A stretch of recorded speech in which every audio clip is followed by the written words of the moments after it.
एक बार एक गांव में एक साधु रहता था। वह भगवान पर बहुत विश्वास रखता था। एक बार वह साधु पेड़ के नीचे बैठा था और भगवान को याद कर रहा था। अचानक वहां बाढ़ आ गई और चारों तरफ पानी ही पानी फैल गया। सब लोग अपने आप को बचाने के लिए ऊपर पहाड़ की तरफ भागने लगे। उनमें से एक आदमी ने देखा कि इस हालत में भी साधु जी भगवान की तपस्या कर रहे हैं। उसने सोचा कि साधु अपने आप को बचाने के लिए कहीं क्यों नहीं जा रहे हैं। उसने साधु से बोला, अरे आप कहीं क्यों नहीं जा रहे हैं?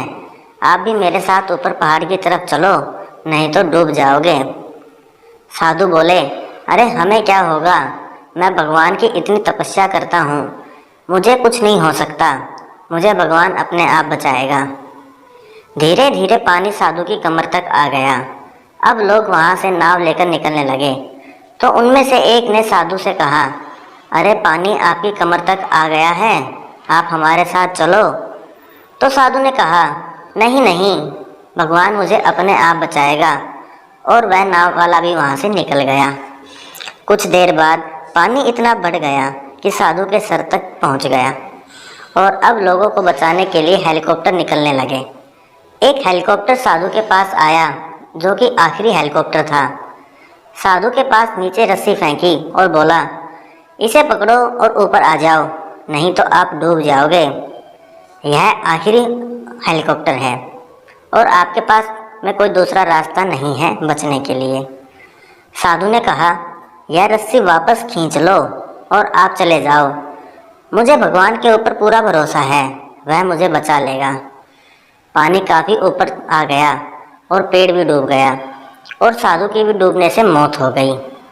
मरने के बाद साधु भगवान के पास गया और बोला, हे भगवान, मैंने पूरी ज़िंदगी आपकी तपस्या की, मेरा सारा जीवन आपकी आराधना करने में लगा दिया, फिर भी इतने भरोसे के साथ इंतज़ार किया कि तुम मुझे बचाने आओगे, लेकिन वहाँ मेरी डूबकर मौत हो गई और तुम नहीं आए, ऐसा क्यों?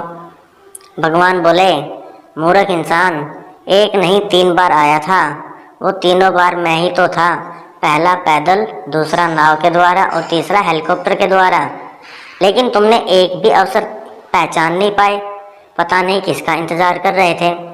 इसी तरह से ज़िंदगी में हमें ऊपर वाला बहुत से मौके देता रहता है, लेकिन हम सब उस मौके को ठुकराकर पता नहीं किस चीज़ का इंतज़ार कर रहे होते हैं कि वो होगा तब मैं करूँगा, और इस बात पर अड़े रहने से एक वक्त के बाद वो मौका हाथ से निकल जाता है और हम कुछ नहीं कर पाते हैं।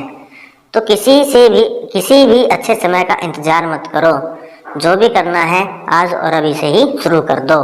यह तो आपको मालूम ही होगा कि काल करे सो आज कर, आज करे सो अब, पल में प्रलय होएगी, बहुरी करेगा कब।